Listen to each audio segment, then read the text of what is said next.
Tennessee doesn't have an answer at quarterback. They have the wrong answer at quarterback, and that's never a good spot to be in. They've shaded in C when the answer is A. Mayo Experience. Mayo Experience. Mayo Experience. Mayo Experience. Experience. Welcome to the Pat Mayo Experience, presented by Underdog, the Week 10 NFL Power Poll. Jake Ciely is on the line to break down all of this. And if you are listening to the audio podcast version of this show, then you will have the Monday Night Football in-depth picks and the waiver wire, plus the injury at the end if you hit the time codes. If you're just watching the video on Mayo Media Network, which you should be sub to, Jake, then you already have it out. It came out this morning. I do already have it out because I am subscribed. So there you go. Yeah, I mean, I was off on the A.J. Brown. It sounds like A.J. Brown's going to be okay. That's at least what they're saying on a Monday morning.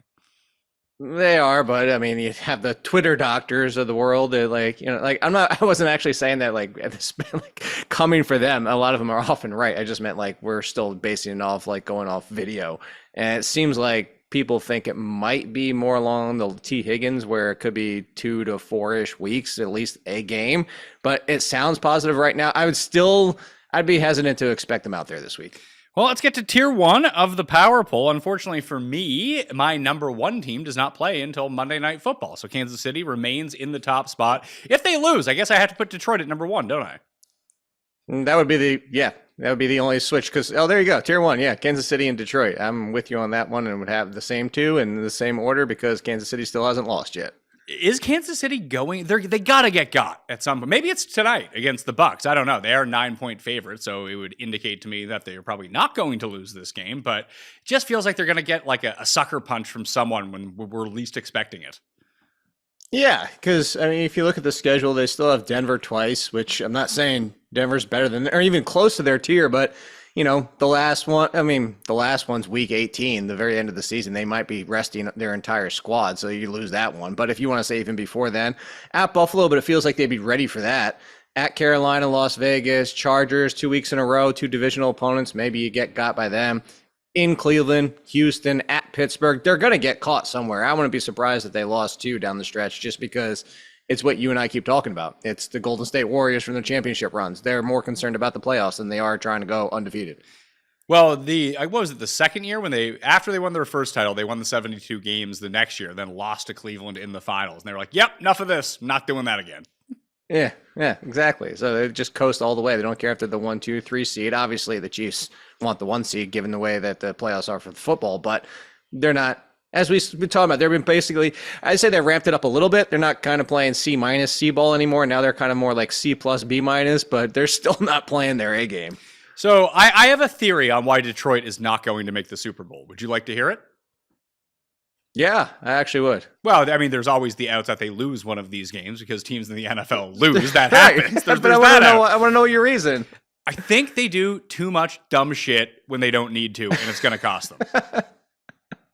But you don't think they're doing it right now to see what works potentially to catch somebody off base in the playoffs? Maybe, but they always just pick weird times to do it. I don't know, is it really a trial run when you're doing it when you're clearly up in the game and you should be trying to ice this? And what I'm talking about, they tried to run a double reverse on 3rd and 10 towards the end of the game where all they had to do was just continue to milk the clock down. Just don't turn the ball over and you're most definitely going to beat Green Bay.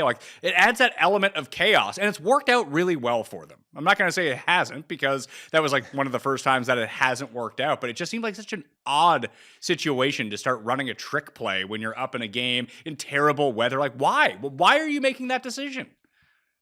I'm with you in the why. We have the week before, too, with the Sam Laporta got his touchdown off another trick play. I don't know if they're just opening their bag of tricks. Let's find out what works and what doesn't. I'm with you. You don't want to do this. Hell, if you do this week in Houston, well, again, we have to assume how healthy Houston is. But Detroit's going to get got in the fact that, you're right. If they keep screwing around, I was going to use a different word. Let's see, San Francisco, Minnesota to finish out the season, at Buffalo, Buffalo at Chicago. There's games that, hell, their schedule down the stretch could have them not being the number 1 seed. And then in that case, that throws your whole wrench into the plan of them being in the Super Bowl anyway, because it's going to be a tougher road. Well, who are they competitive with right now in the NFC to lose that spot? Washington? Atlanta? Washington's right there. Washington. No, it's Washington, Atlanta, Minnesota, and Philly. Minnesota and Philly. Both Minnesota and Philly are 6-2. Oh yeah, I keep forgetting Minnesota 6-2. I bumped them down in the power poll, by the way. Just because they they're playing like D-ball and winning. Yeah, like they're kind of doing what the Chiefs are doing right now, but they're not the Chiefs, so I don't give them as much benefit of the doubt. That game was miserable. Oh, like man. what? Like they should have ran away with that if that was still the same Minnesota Vikings we saw at the beginning of the year. And it's like we just had given Sam Darnold the pass, saying like, all right, he made some mistakes, but against the Lions in that second half, he played much better than we've ever seen for his entire career. The entire Colts game was old Sam Darnold. Like that, I don't know if both of them were trying to see who could get more interceptions and make more stupid decisions, but Flacco and Darnold in that game were miserable last night. And you tell me that Vikings team shows up in the playoffs, they're one and done. It's not even so much the offense that I worry about. Now, the defense did look really good, but was it actually good or was Flacco just really bad?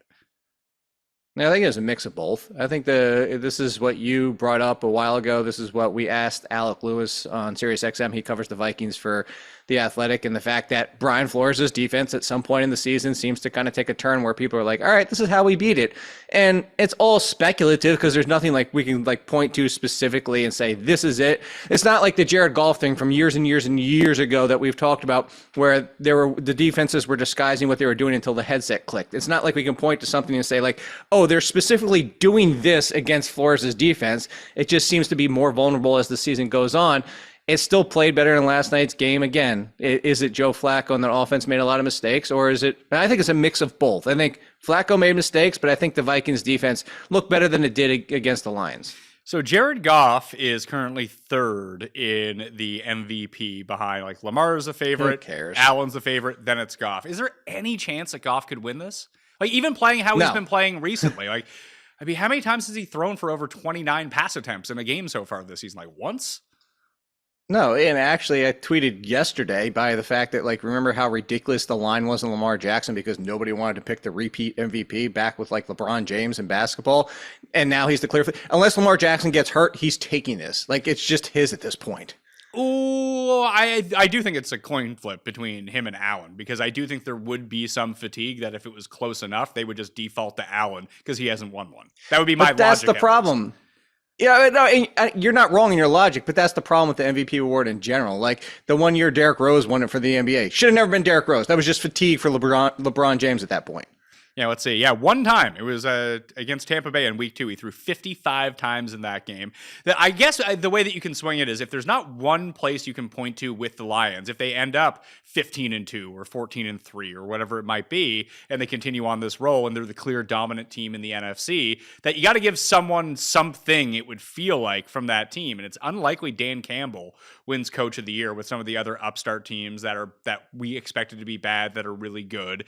Between Gibbs and Montgomery, they'll monopolize themselves in terms of offensive player of the year. Then you just have Goff sitting there like he's the guy that makes this work. He's making the decisions. And although he's not passing a ton of the games, he's completing like 75% of his passes.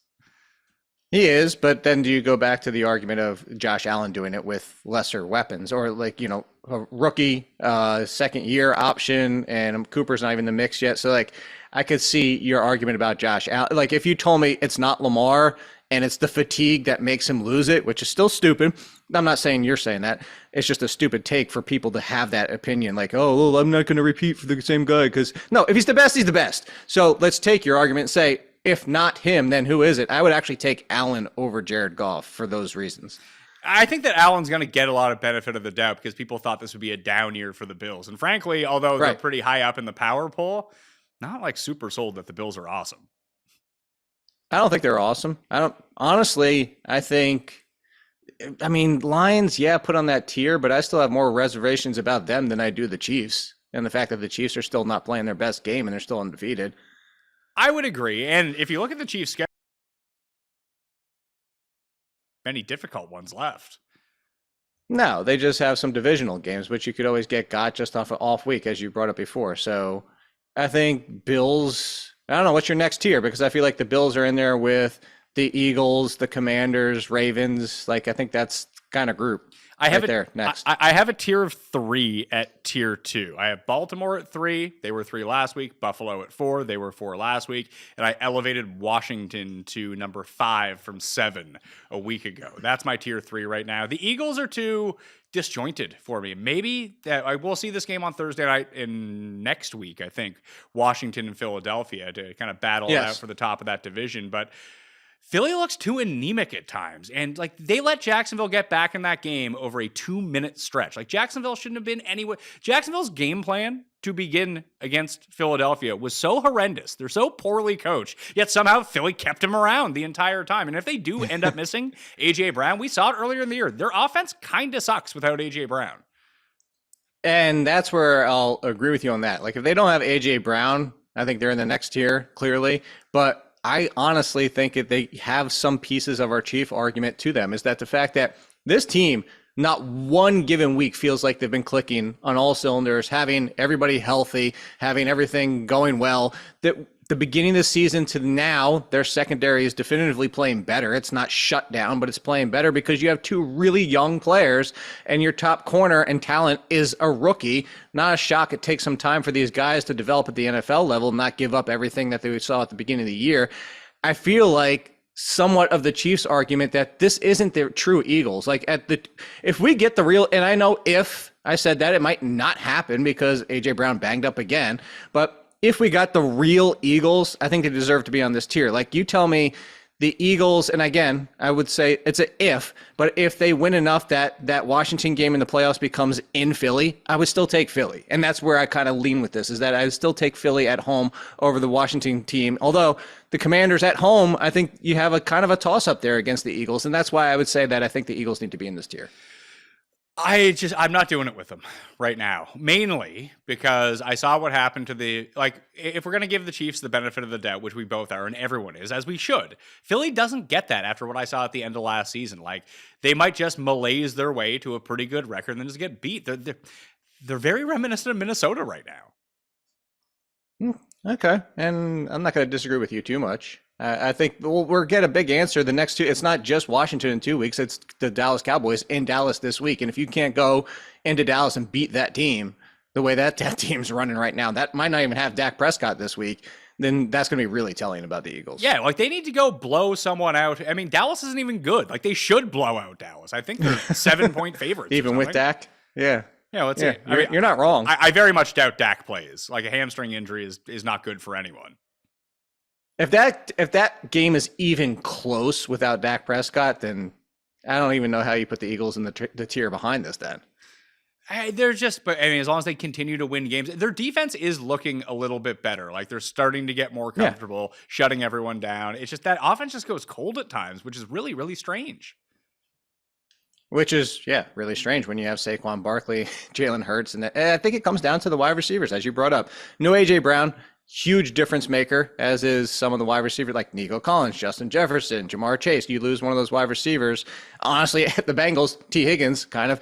But you lose one of those, and you're going to not be the same team, especially when your next man up is Jahan Dotson and Johnny Wilson, who's this basically hybrid wide receiver tight end as a rookie. So I think that when you take somebody like A.J. Brown out, you're going to lose part of it. But I don't think, to your point, I don't think it should be as bad as it is when what they have at quarterback and running back. Like it shouldn't be as bad as losing Justin Jefferson. It shouldn't be as bad as Nico Collins because you have answers as well. Yeah, so with Washington at number 5, I mean, we talked about the Bills briefly. It just feels like they're going to play a bunch of close games, but they have shown resilience, and they've won games that they should not have won. And I do think that their defense probably gets healthier the more we go along in the season, presumably, unless they start losing more people. But once Cooper gets integrated more in that offense, like they should have beat Miami by a lot more than they did, but at the same time, they could have lost to Miami, if that makes any sense.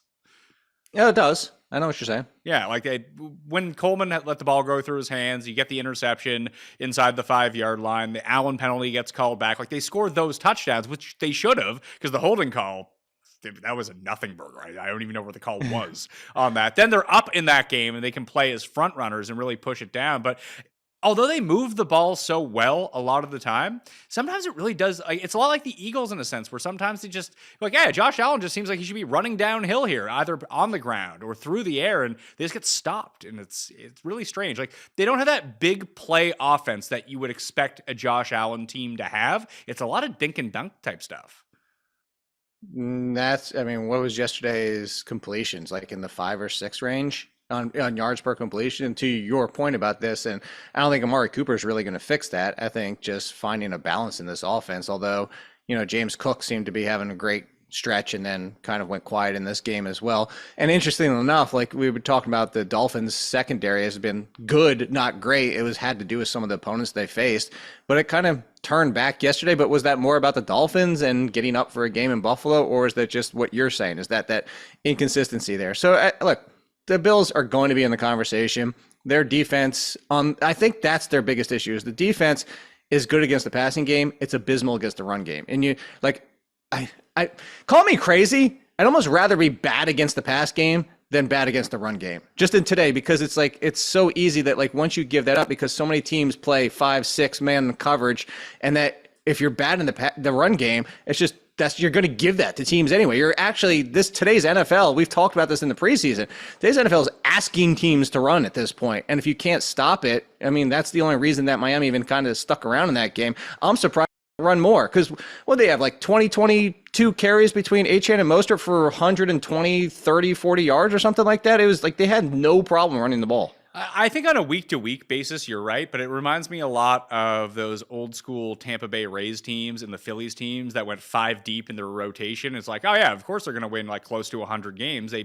Every starter they run out is going to be really good. And then they get to the playoffs and they have to shrink that down to 3 pitchers. And it's like, well, you have one good guy and the other 4 guys are kind of the same. And this team who's not as good as you in terms of depth actually has like 3 heaters that they can throw at you in the course of a short series, and then just they win every single time because they have the better concentration of pitching. I find that run defense is very much the same way. On a weekly basis, yeah, you would want to have it, but once you get to the playoffs, what you actually need is to stop the pass, because if you get up, which you presumably need to if you want to win a game, then you need to stop the team from passing back at you. But yeah, I see your point, but I'm just thinking of who they might face. Pittsburgh, Baltimore. Like I just see both of those teams just being able to control because of their run game, and then you keep Buffalo off the field for half of it. If they're going to be disjointed at all, I could see both those teams. Not even the Chargers, if they happen to fade like the Chargers in an upset game, it wouldn't shock me.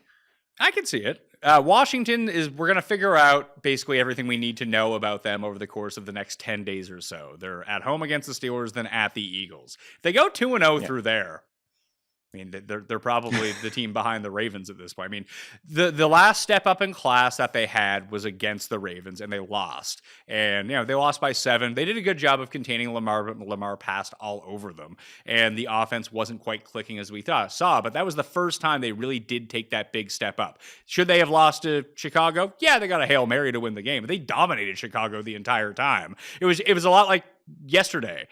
They beat the Giants by 5. They obliterated the Giants for 3.5 quarters. And to kind of your point that you brought up last week, it's my concern with the Commanders, is that you just let people hang around. Like, just you should be blowing these teams out. You should be. Maybe that changes over the second half.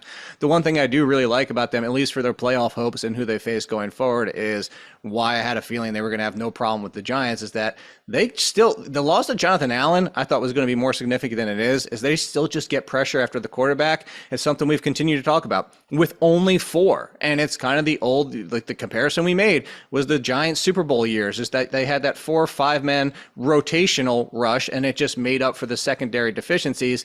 Problem is, the one Giants team that made that run against the Patriots, obviously, because the other team was a little bit different, that they won the other Patriots Super Bowl. But that one team, you get knocked in the teeth in a game where all of a sudden, there's some success on the run game. There's some success through the pass because the secondary can't contain. I'm just looking at the teams that they might face. Like, does Jared Goff have a problem throwing against them? I don't know if they do, because their offensive line is so good. Like, that kind of team, I think, just handles them right now. I would agree with you. Like, Detroit's like the super version of Washington. I just think that Jaden Daniels is such a potential game changer that the big plays can come out of nowhere. And that's, if you're going to throw some sort of variance against the really good teams, that's what you would want to have. Like, oh, this quick strike potential, but also have the ability to milk the clock with a 16-yard drive where you don't even put the ball in the air the entire time. Like, they are kind of built that way. It's just, can they get a stop or a lucky turnover when they need it? I guess we'll have to wait and see on that. I did want to talk about Monday Night Football very quickly. Obviously, we don't want to delve into it too much. A more in-depth version of the picks is in that short video. It's also in the newsletter where I have all the injuries and all the waiver wire pickups for the week. That's in the show notes right now. It's completely free to sub to. It's completely free to click on if you want to go check it out, and I update that through. So I'm playing a 4-banger here, a 10x, and if you use code Mayo right now, Jake, and you're brand new at Underdog, you get a Patrick Mahomes free pick for Monday Night Football to throw onto this and make it 20-1 if you want. But I just attacked some really low totals and went higher. I very rarely go 4 hires, but I want a nice 10x that I put out on X yesterday with 4 hires with running back receiving. So I'm going back to the well with 4 hires this time. I got Mecole Hardman Jr. higher than 7.5 receiving yards. What do you think? 1 catch. I'm okay with that. Yeah. Samaje Perine higher than 7.5 receiving yards. Okay. That's hopefully one catch. I was gonna say that my only concern there is like Tampa Bay just gets stomped and they don't even involve Perine. That's the difficult part here. Then I went back to Kansas City again. I took Xavier Worthy higher than 7.5 fantasy points in half-point PPR. Yeah, that feels like, especially against Tampa Bay, that seems kind of low. Just like one long one. That's weird. You need one long one. Yeah, that's a weird number. Yeah, it felt incredibly low to me. So when he has 0 catches and I took the over, now you know why. And then I needed someone from Tampa to fill this out. I went with Rachaad White, 23.5 receiving yards higher. I was just about to say, I hope you say receiving yards because that's the only thing you can hope to do with running backs against the Chiefs. And Bucky Irving banged up. Well, it doesn't even matter because Rachaad White, that's his values in the passing game. I actually like that. I was going to ask you if you didn't have Rachaad White included, what you have for the passing game number. Yeah, well, what you need with this is you need the Bucs to keep up a little bit and keep trying. I know they're 9-point dogs, but I don't find that they're like they'll fall behind because their defense is so bad. Their offense is still moving though. Yeah. And I'm with you, but there's going to have to be through the passing game to move this ball. And that's why I like the Rachaad White play. That's actually the one I like probably the most. Okay, so if you just want to like skinny that down and you're new and you want to add Patrick Mahomes, I'd go White-worthy Mahomes if you just wanted a quick 6x for yourself. Yeah, to avoid the Perine. Yeah, like Perine and Hardman are just add-ons because I feel like that number is so low. It's 1 catch. If they get there, they should be able to hit that number. What's Raheem Jarrett? Do you have a Raheem? Seriously, I don't see it out because the Sterling Shepard news isn't officially out yet, so they won't release lines. And McMillan, yeah. Okay. So we'll wait and see on that. So maybe, I mean, that's how I was able to hit the 10x on Sunday. The moment that Brian Robinson was declared out, I just hammered Austin Eckler higher receiving. It's like he's going to be on the field; they're going to pass to him. Yeah, I think you moved the number twice. I did. It went from 19.5. I think it closed at like 23.5. It still hit the higher either way that you played it. So it was still the right move. Like, because you got the deep one in the second half of the game. I was waiting for it to come through. But I also had Dowdle on the same one higher. Like, that was the one Underdog fantasy prop that I went through and basically added to every single one of my entries. It's like, if he's going to be on the field without Zeke, like, they're going to pass to him eventually. And he had 1 reception for like 12 yards called back. It wasn't called back. They changed it into a run though. And I was furious. Didn't matter though. Were you about to call up Underdog and be like, I deserve my money back? I was. I was going to complain, and I was going to be very upset, but he ended up getting over like 20 yards anyway, so it didn't matter. Those are the Underdog plays for Monday Night Football. Code Mayo right now gets you the deposit bonus of up to $1,000. Additionally, you'll get that Patrick Mahomes free pick if you are a new player and use code Mayo, okay?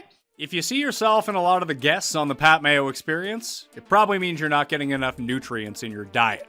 There's a solution to this problem, and that solution is AG1. I hammer down a bottle of AG1 every morning when I wake up, and I do not lack energy. You can hear that in my voice. I'm always having energy. So if you need to get some in your life, or there's someone in your life that you need to get some for, right now, AG1 is running a special Black Friday offer for all of November. AG1 is a daily health drink packed with nutrients to help you alleviate bloating, support sustained energy, and the whole body health. Here's the key. to AG1, because some people don't necessarily love the taste of ground up greens. The move is to cut it with orange juice. That's what I do. There's many different ways that you can make your own special recipe for it. You can put it in a smoothie. You can make it with cold water, but I just put a little bit of orange juice, then put in water for the other half. Boom, I put in my scoop of AG1, shake it up, energy all day long. And you can have that too with AG1. So this holiday season, try AG1 for yourself or even gift it to someone special. It's the perfect time to focus on supporting your body with an easy and surprisingly delicious daily health drink. And that's why I'm so excited to be partnering with them. Every week of November, AG1 will be running a special Black Friday offer for a free gift with your subscription, in addition to a welcome kit with vitamin D3 and K2. So make sure to check out drinkag1.com/mayo to see what gift you can get this week. That's drinkag1.com/mayo to start your holiday season off on a healthier note. Well, supplies last. Tier number 3 is a big tier for me. And I put in, let's see here, who do I have? In order, we got Pittsburgh, Atlanta, Philadelphia, San Francisco, Green Bay, Houston, and the Chargers. Minnesota should probably be a part of this, but I'm just mad at them right now, so I moved them down to 13. But that's the big tier where I'm at. So you're just mad at them? Yeah. Wait, why are you mad at them? I don't know, I feel like I put my faith in them 2 weeks ago against the Rams, and they lost, and I'm still upset with them. Okay. And they haven't really looked impressive since the first half of the London game against the Jets. No, I think the second half against the Lions, I think they did. Yeah, but they were down by a whole bunch, and it was just like garbage time coming back, wasn't it? It wasn't garbage time. That's my whole point. Like, that was the thing. Is like the Lions didn't stop. And I think my argument, or like what we talked about at the time, is that under pressure, they were still getting pressure because the Lions knew they had to pass. And it wasn't like the garbage time, like a fourth quarter garbage time. The Lions were still going after Darnold. They were still pushing that game in his face and like not doing the complete trick plays we already talked about. And the Vikings came back to make it interesting. Like, again, I think that's enough to make me say, like, I'd still put the Vikings in this tier of, like, we've seen the inconsistency of the Atlanta Falcons. Like, you tell me Vikings versus Falcons? I think 1 week, one of them wins 40-0, the other one wins 40-0 the next week, and the next week it's a 23-24 game. Like, those teams are so similar to me. I can see it. Makes sense. Atlanta just keeps winning, though. And it's like, until they don't. Kirk Cousins goes from 500 yards to 150. Okay, maybe you're right. Maybe I'll move this around a little bit. Maybe I'll put Atlanta and Minnesota together. I kind of like the Chargers better than both these teams. I think if you wanted to pull out Atlanta and put them in like this little special magical tier with the Vikings, I wouldn't even hate it because the Chargers have the defense, they have the run game, and the run game is opening up. I mean, like, they're one of the league leaders in big plays to passing. Like, Quentin Johnston's back, and Quentin Johnston, I mean, Josh Palmer was still even involved, and Herbert's making shots downfield because if you watch, like, we talk about what defenses are doing in the NFL a lot with, the zone, playing more shell, trying to keep that umbrella and keep everything short. But the problem is because they're so good with the run game and their offensive line is so good, you're pulling defensive coverage in to try and account for the run game, and then you still can't get to Justin Herbert, which is just opening up Ladd McConkey, Quentin Johnston, and Joshua Palmer's back also, well, like, just to get free 20 yards downfield. I think the Chargers are a big problem right now for a lot of teams. I tell you, Houston, I'd take the Chargers right now with how bad Houston is. And I was campaigning for Houston just 4 weeks ago. Is Nico going to be back this week, or is he still going to be hurt, do you think? Next week. Next week? I think it's one more game. Like, they can't block. I'm pretty sure. I know. And the numbers of CJ Stroud with and without Nico Collins, I brought him up a lot and had him in my article, is the fact it's crazy. Like, when CJ Stroud is under pressure and Nico Collins is on the field, completing almost 60% of his passes. Without him, 33%. It's just because Nico Collins deserves to be in the conversation of that top tier of wide receiver. Is he quite Justin Jefferson? No, but a 1B to be in the conversation like Chase. Chase goes disappearing at times. And I think if we're going to start talking about these kind of wide receivers, Nico Collins has done enough to put his name in that group. He gets open quick and he gets open downfield and he runs all the routes. He's a great wide receiver. So losing him, Again, it shouldn't make that much of a difference, but it is making that much of a difference. Would you go Minnesota or Atlanta? I'd still take Minnesota barely. All right. Okay. So I was too down on Minnesota. That was unfair. I'll put them at 12 ahead of Atlanta at the back end of this tier and drop Atlanta back down and move everyone else up one. Let's talk about Green Bay for a second. What the hell were they doing starting Jordan Love?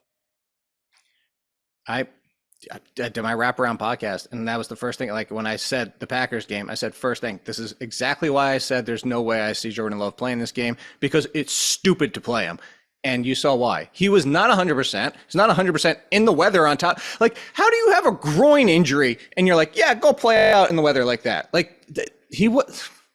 There is nothing. Like, I have nothing left to say, Pat. Like, this was the stupidest thing I ever saw. When you have the bye next week, I understand it's your divisional opponent. I understand you don't want to give up another divisional loss. This was the most stupid thing I saw this week. And there's a lot of stupid things that happened this week. Oh, what else was stupid, do you think? Joe Flacco. We legislated that last week about why that doesn't make any sense. The whole conversation surrounding Flacco and Richardson, I think what got lost, because the stats have been so imbalanced this year of how much better the Colts have been with Flacco, that we forget that Flacco's like not that good. There's a reason that one team offered him a contract. And that's fair. I still go down the middle. I think the biggest thing is we went on that whole thing. And you're like, I don't see it. You made the argument that Anthony Richardson, you benched, you're done. And I made the argument that, like, I think this is getting Anthony Richardson right. And you made the argument, if that's what's needed for Richardson, you're never going to get it, which you might be right about. At the same time, I kind of came down the middle of, like, I can see the reason behind it. You also see the reason why it doesn't automatically make them a better team. So I say stupid decision, as in stupid play by Joe Flacco. And I don't know what the game plan was with that. Like, that doesn't even look like the offense that you should really. It had Joe Flacco-ness to it, but it almost kind of felt like, you remember when the Bears with Nagy switched to Justin Fields and they kind of didn't really give him a new playbook? They were kind of like, hey, run this old offense a little bit. We'll give you a few plays that make sense for you, but we're not really going to make the offense about you.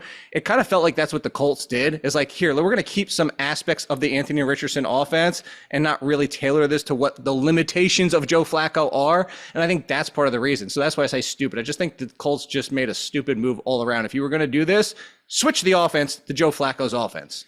I think that one thing that we can take away from this with how good Flacco was for the Browns last year is that I really think Kevin Stefanski's underrated as a play caller.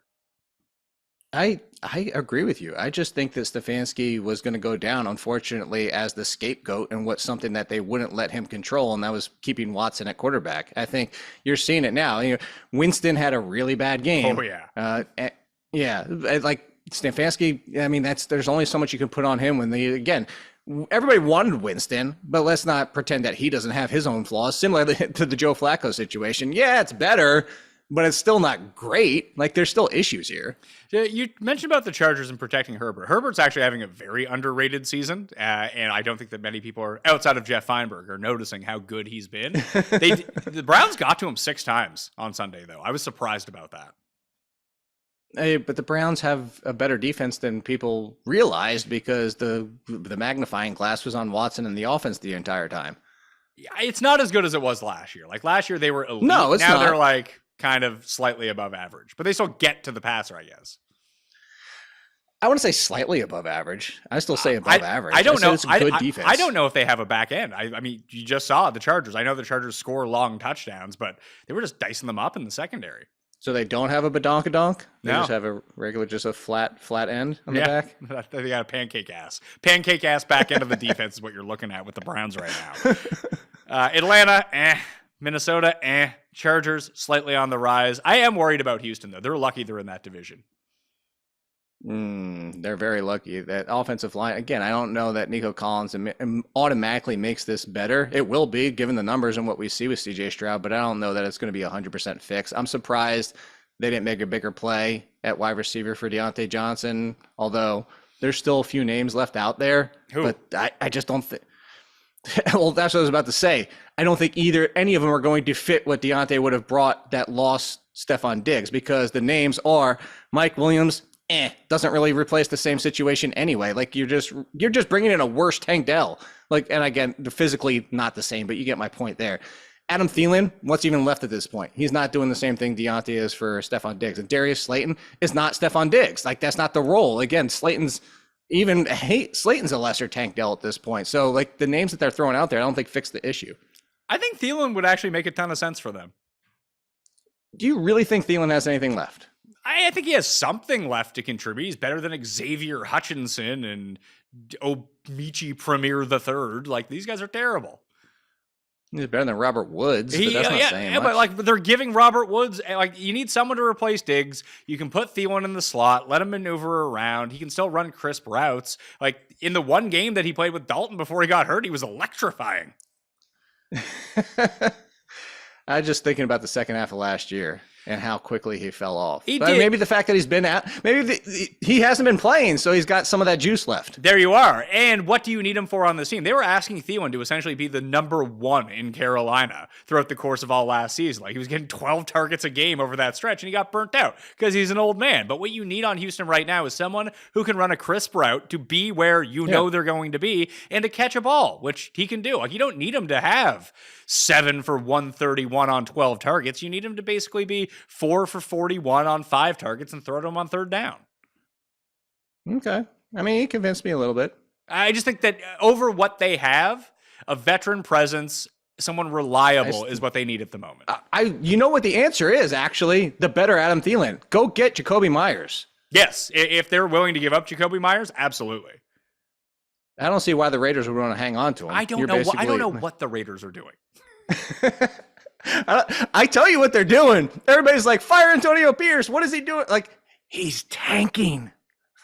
I don't know if he knows he's tanking, but they are. They fired everyone. They fired everyone besides Antonio Pierce this morning. They're going to get a new quarterback, potentially. I don't know. They're getting a lot of teams that could be drafting quarterback in this mix now all of a sudden.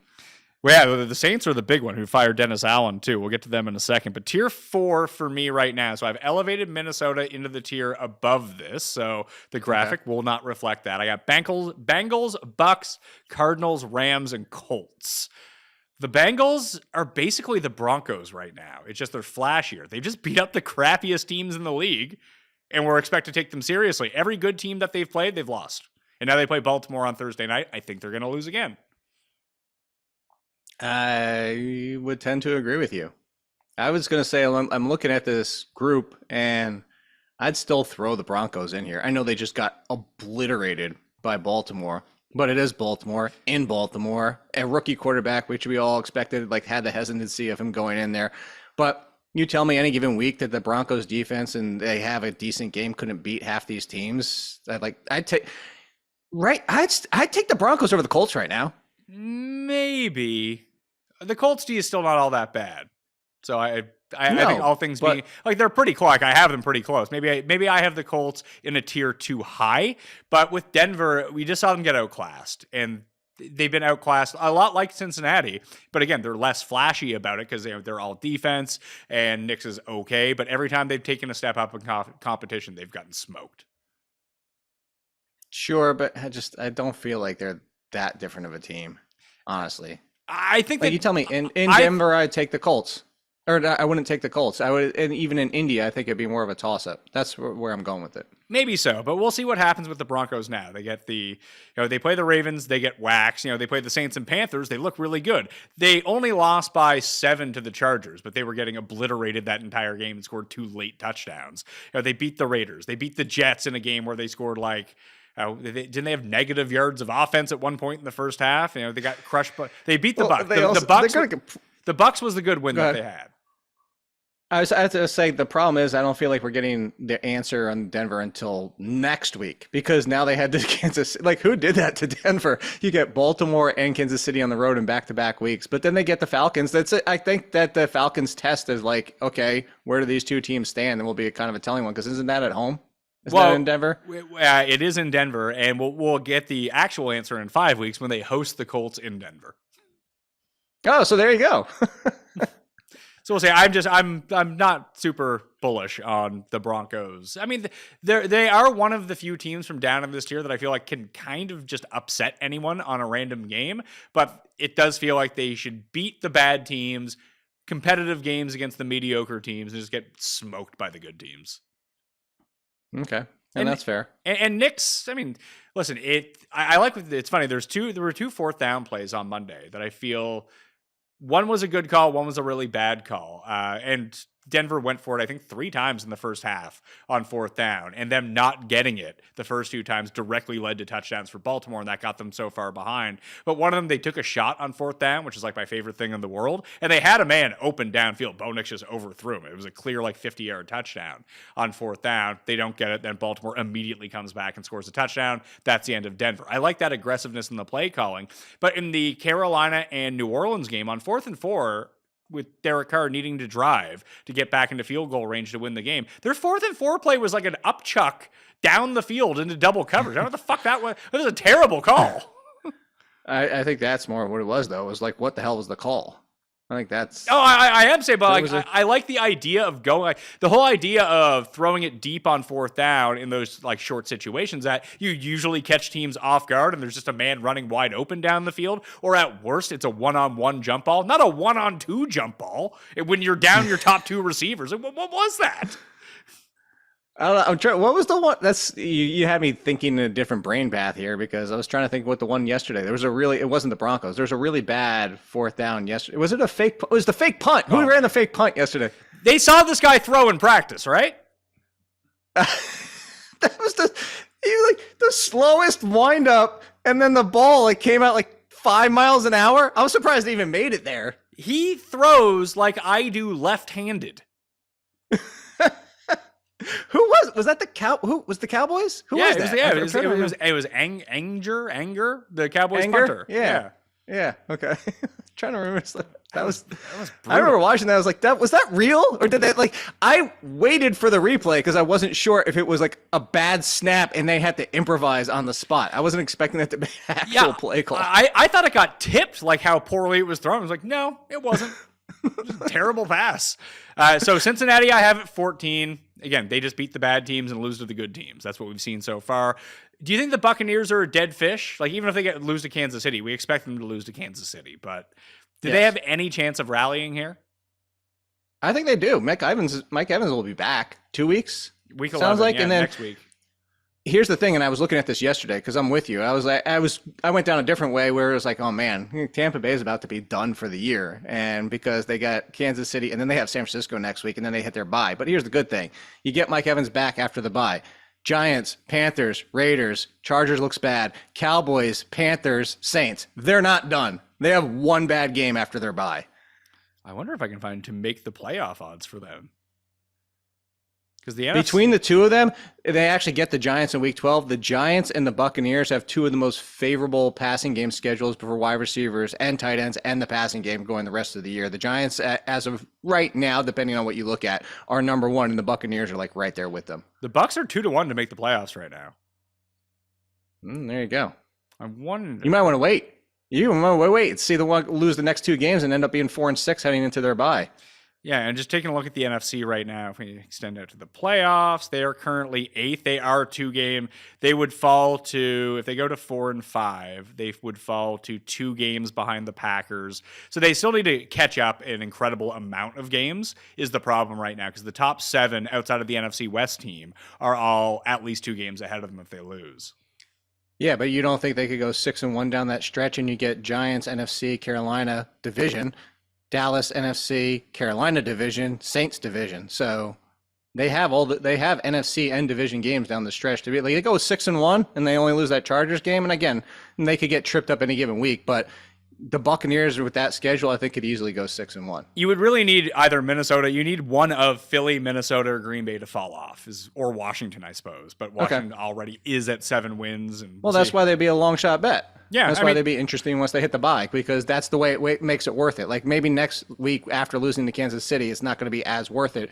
You lose to San Francisco potentially and head into the bye, then it's like a really juicy risk. It is still a risk, but it at least makes sense at that point.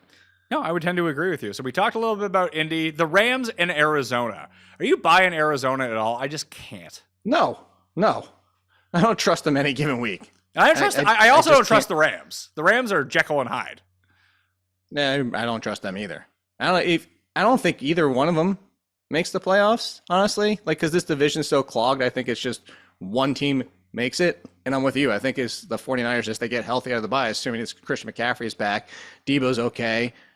I think that's still the 49ers. Arizona has a chance to go on a little bit of a run. Their first 3-game winning streak since 2021. Jets, Seahawks. I mean, they could win both. I mean, they could. The problem is when you take a look at their schedule, they could lose any of these games. They do have a Patriots-Panthers run in weeks 14 and 15, which is also really nice. But yeah.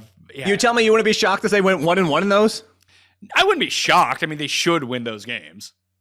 They should, but they could also go into Minnesota and beat the Vikings too. Like that also wouldn't surprise me. And that's this division. I think the Seahawks are in the same conversation. No, Seahawks win games, and you're like, if the Seahawks play indoors, you can bet on the Seahawks. If they play outdoors, do not bet on the Seahawks. That's the way that it's going. I don't know. You said that for like 5 weeks now. And what happened again? I know. That's what I'm saying. They could do any given game. I guess it has to be any given game inside they can win. Yeah, let's see what the Seattle's upcoming schedule. Outdoors. Are the Cardinals indoors, technically indoors or outdoors? They're indoors. They're in a case. It's a dome. So they just take the turf outdoors. Oh, yeah, that's right. Yeah, it didn't work in the Super Bowl, did it? You have at the Cardinals, December 8th. At home, outside. And then they get the Rams. They only have 2 more indoor games the rest of the season. So that sucks for Seattle. Oh, so they're toast. Yeah, they're done. They're done for. Not good for them. That's why I have them down so far in the power rankings. What is DK Metcalf coming back, by the way? I thought he was going to be back after this their week. Bye? But yeah, after they're on They had their bye. So yeah, DK will be back next week, I suppose. You're not buying this Jackson Smith and Jigba thing, right? Like I would if DK Metcalf was done, because it's like, oh my God, maybe we use this guy more than 5 yards downfield and look at what he can do. But like DK is going to come back and ruin everything, I feel like. I would 100% agree with you on that. Tier 5, I have the Jets at number 19. I mean, Cuss laid out this case, but the Jets could very well be 8-6 by the time this stretch of like horrendous teams. If they can win this Arizona game, is like that's the game that they need to win to get back into this. So I have them at number 19: Chicago, Denver, Seattle, Miami, and Jacksonville as a part of this tier. Chicago and Denver are actually very similar to me in a lot of ways. Obviously, Denver does certain things better, but I think that overall Chicago's a little bit just average everywhere else. Like their offense, I mean, they can't block, which is a real problem. But I do think that Williams is just a lot better than Bo Nix. I'm with you on that, but I still have an issue. Like watching again, Caleb Williams yesterday, same issue from college as is the beginning of the season. That stretch of games definitely helped. But the biggest issue with Caleb Williams, it's not shocking. He's a rookie. This is what happens a lot of times, not all the time, but he just waits for windows to be open. And you can't do that in the NFL. Watch time and again yesterday. I'm like, throw the ball, too late. And defenders getting in there to break it up, potentially get intercepted. The one play where he threw, I'm pretty sure, was it Keenan or DJ Moore? The one where he waited so long to open the window and he threw him 5 yards out of bounds. Like, just throw the damn ball and stop waiting. And I understand, like, I could never do it. Hell, you could have somebody standing in front of me in the NFL and I couldn't do it. I'd have to wait for the window. Like, I just couldn't do it. But at the same time, we can evaluate the players and see that's what's happening. So I have legitimate concerns about Caleb Williams for his rookie season. So the Bears, I'm okay with this range because it's similar issues with a lot of these teams. Trusting Bo Nix, yeah, I trust him more than Bo Nix, but Bo Nix has issues just as Caleb Williams does. I want to go back to one thing, though. 5 wins in a row, including one in Miami. Like, for the Jets now, come on. I mean, don't forget that Miami's like 2-6. I know, but the Jets are 2-6. Or wait, 3-6. No, they're 3-6. They lost the 5 in a row. They beat the Texans. So they're at the Cardinals, at home against the Colts, at home against the Seahawks, at the Dolphins, at the Jags. Those are all. I'll say right now, 3-2. Probably, but they're going to be favored in 3 of those games. So everything goes to chalk. Then if they go 3-2, but they're all these games figure to be close games in my mind. And the offense did look better last Thursday. Adams seemed like he was fully functional, and they still weren't hitting on all cylinders, which is good to see for them. And the pass rush with Hassan Reddick is very good. It's that the team is playing better. I think the biggest issue here is that we're finding out that their pass defense isn't as scary as it looks like it should be from past years and on paper. And the fact that it was tongue-in-cheek But it's like, are we finding out that Sauce Gardner is actually Osmwa? Like when he actually gets contended, he's not great. I'm pretty sure he held Diggs and Collins to 0 catches last week. Best in the league. Shut down corner. But Reed's been really good on the other side. Like they might actually start picking on Sauce Gardner now.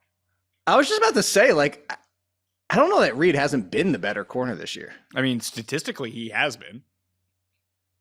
No, well, there you go. So, this entire tier is befuddling to me. You can see them kind of beating anyone, not beating anyone, but Miami got themselves up to play against the Bills. That was fine. Maybe they can sneak out a few wins against other teams on a fast track or something and utilize the speed, but I don't know, man. Like they look kind of like they've thrown in the towel. They do, but that was my, like, you brought him up a little bit, but this is my argument about once Tua was back at quarterback for the Dolphins, that they deserve to be kind of more in this conversation. So I'm on the same page as you. Like, I'm still Tua's back. I'm not putting him any higher, but this is why I still had faith for them to be a little bit higher than the bottom of the barrel once Tua was back. But they lose Tua, or they start to consider like the season's done and they just kind of save him for next year. I wouldn't be shocked.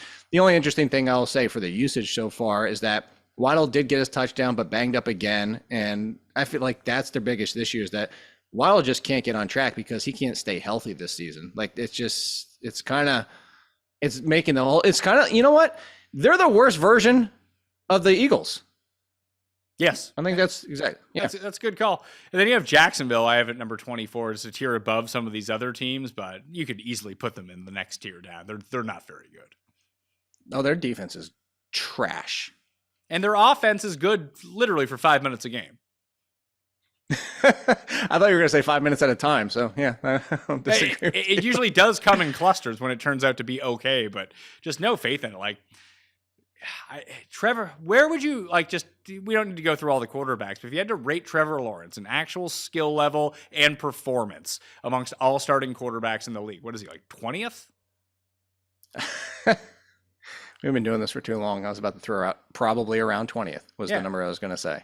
He's just not. He still that doesn't good. look comfortable. No, he's not. And that's the comfortableness of it. Is like I keep bringing up to, like, go back to the Caleb Williams thing and other quarterbacks, is that a lot of times what you saw with Trevor Lawrence in college, you remember he ran a little bit more. It's not that Trevor Lawrence needs to run more. Is that the running comes when you're comfortable. The running came when he saw the entire field, and it's like, oh, I can quickly make these evaluations and see there's a giant lane in front of me. I don't need to force it. Let me take that 15 yards. Let me take that 40 yards against Notre Dame, because he's comfortable and he sees everything. Right now, Trevor Lawrence isn't playing too dissimilar from Caleb Williams. It's just he doesn't see everything. And, like, at times, go to that game. And I know Brian Thomas wasn't 100%, but there's throws that's like by the time he decided to throw it, it got batted down, or it was incompletion, or it was off target because he waits too long. Tier 6 has the Giants, who are going to Munich this week, Cleveland, and Dallas. Dallas is. I think Dak's going to be out a while. At least that's my impression based on his injury, and I think CD Lamb's going to miss time too. I don't think the Giants should be on this tier, honestly. They go to Cleveland. Cleveland's favored by quite a bit. They go to Dallas. Dallas is still favored. You bring both those teams to the Giants, probably a toss-up at worst. I don't know. There's pieces of the Giants that look like they could be all right when I watch them. And it's just sure, for the future. A lot of it is Daniel Jones, and just he's inept at passing. But if they had someone, and it's the offensive line to him, it's not all on Daniel Jones. But if he just had like an extra second every snap, I feel like they'd be a good team. There's a lot of quarterbacks that if you gave him an extra second could be really good in the NFL. Yeah, but he is objectively bad under, like, Caleb Williams is the same way. Like, the moment he gets pressure, he's horrible. Same, like, Daniel Jones is just turtling into people now when they just bring any sort of rush, unless he'll try to break it outside, and every now and then he'll get out there and run for 25 yards. Other than that, just like, it's a house of horrors anytime he's under pressure. Exactly, and that's the biggest issue. Is that now? What do you look at the Giants and say? How do you win some games going forward? The defense is still holding up better than expected, so you're going to run the ball 40 times a game. They have to. Who's that going to work? I know, but that's what I'm saying. Look at this. Who's that going to work against? Carolina this week. This week, sure. Tampa Bay, Dallas, maybe the Saints, Baltimore, Atlanta, Colts, Eagles. So maybe they got 2 more wins in the bucket. That's why I want to put them in this tier. I mean, I don't know about Cleveland either. Like, Jameis targets the other team more than he does his own team. I'd still take the Browns easily. All right. And Dallas, I just think are cooked.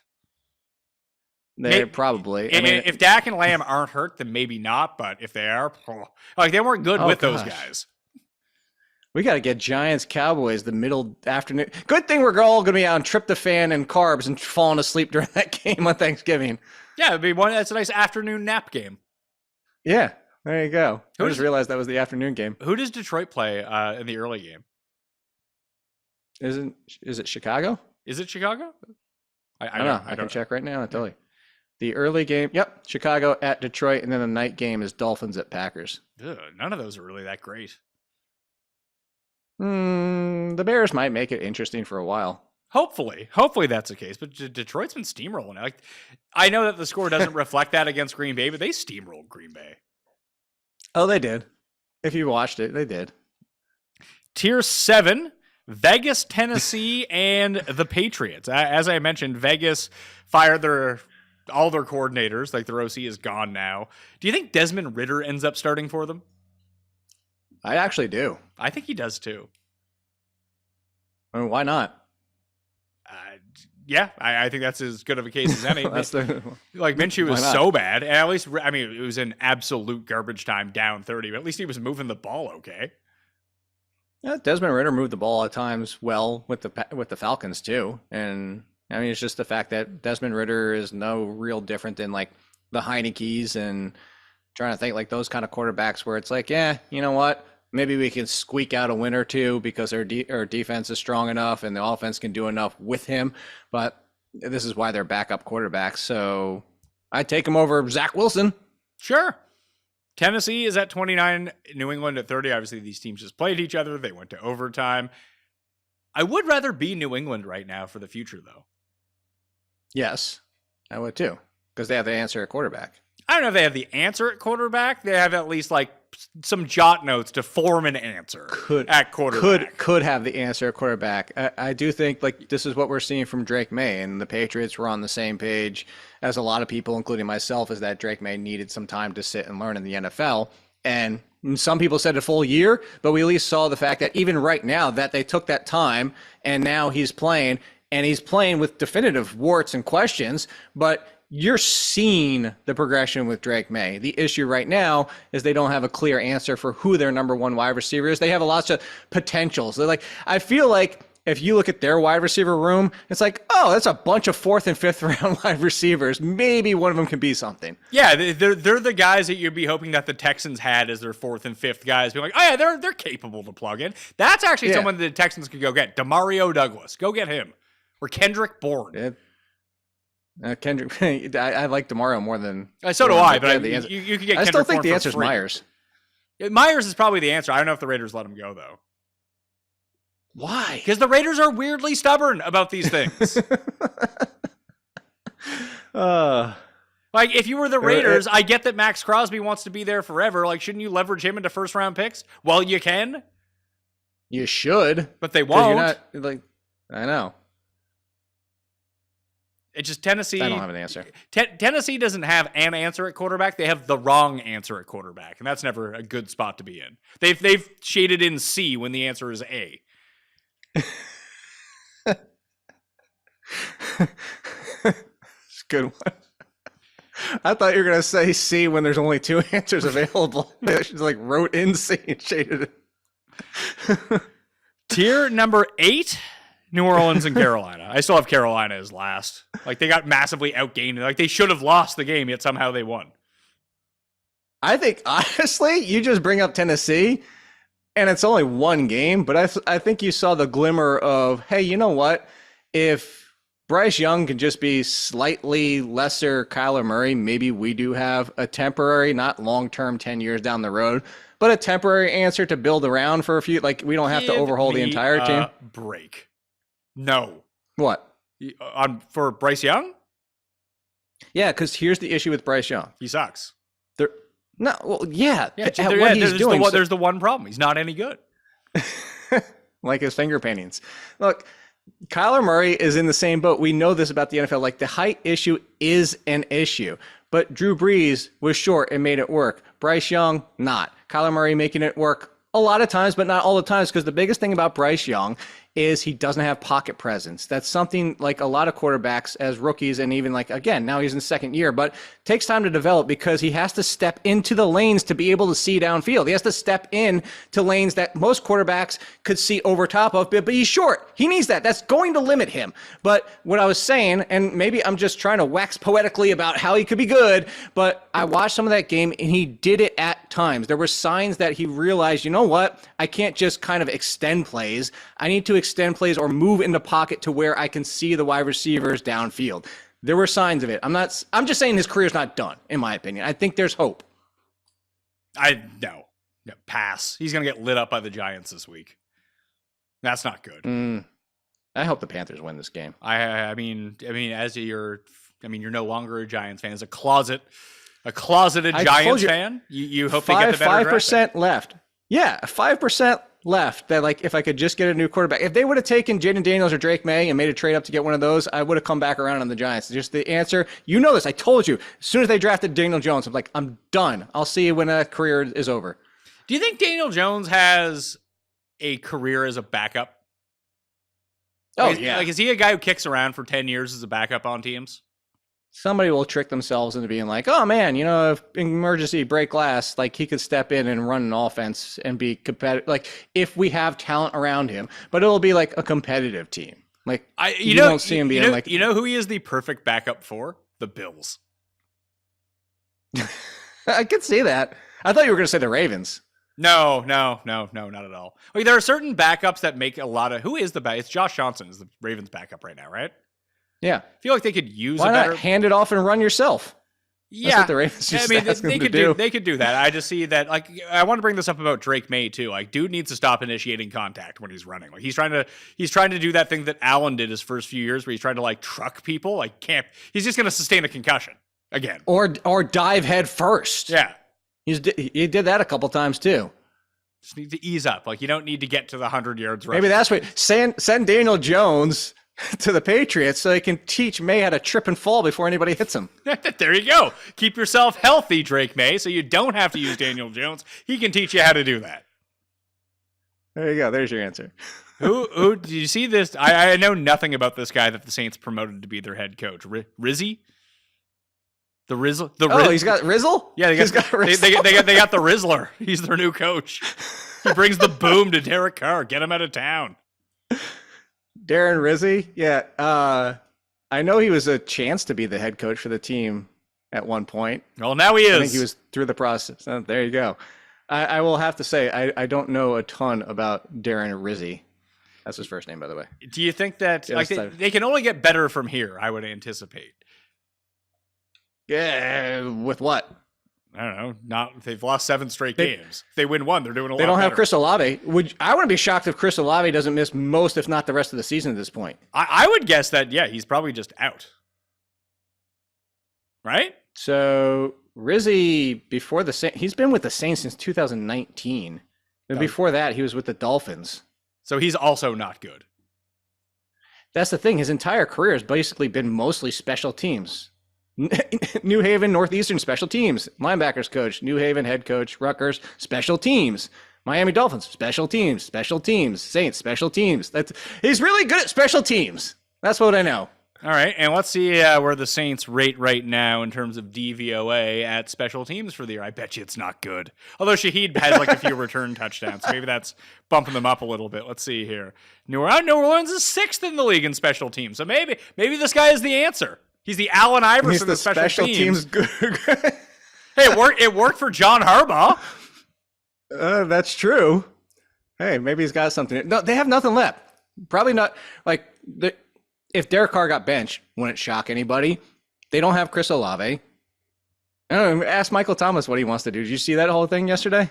Oh, yeah. I followed along. Yeah. He's not holding anything back. He's trying to get wide receivers killed. Michael Thomas doesn't like it. And now Derek Carr does have the distinct honor of getting Dennis Allen fired twice in his career. He also is one team away from having lost to all 32 teams in the league. And guess what? He gets to face that. If he's at quarterback, he actually gets to face that team later this year. It's the Raiders, isn't it? Yeah. They get to play the Raiders. I think it was, is it week 15? Yeah, it's down the line somewhere. That's a winnable game for the Saints, though. I guess we'll have to bet against them just so we can complete, have the entire collection. Week 17. When you open up the binder, you have the mint condition collectible of Derek Carr losses to every team. You need that full set. You know what would be hilarious? If they turn to Rattler and then bring Derek Carr back just For that game. That'd be awesome. Revenge game for Derek Carr against the Raiders, too. If the Rizzler does that, he's my favorite coach of all time. The Rizzler. Like, honest to God, I didn't know who these people were before like 2 weeks ago. They are the worst people on the internet. I can't stand them. The Rizzers, whatever they are. Yeah, just like after living in Jersey and being around these people, like just the absolute worst. And they seem nice enough and wholesome. Like I showed my son, and he's like, "I hate these people." I was like, "Yeah, you get it, pal." We like your son already. Yeah, my son's great. Anyway, that will do it on the Pat Mayo Experience. Use code Mayo at Underdog. What you got coming out this week? When's the next pod drop for you? My pods are, well, Tuesday is the waiver column. Tuesday, Wednesday, waivers, ranks, and then Friday is the wraparound news that you might miss throughout the week of injuries and stuff like that. And then Sunday nights is when I give you the wraparound, what I got from every single game except for Sunday and Monday night. Okay. At AllInKid on X if you want to follow him for all those updates at well and theathletic.com. You can follow me at the PME. Smash like sub to the channel while you're here. All of the info is in the newsletter, all updated as new information emerges, and you can get on that mailing list for free as well. And just like I said, use code Mayo at Underdog. You can find the plays in the newsletter. Add the Patrick Mahomes free pick to Monday Night Football if you are a new player and you use code Mayo. Okay? I'm Pat Mayo. I'll see you next time. Pat Mayo Experience! Experience!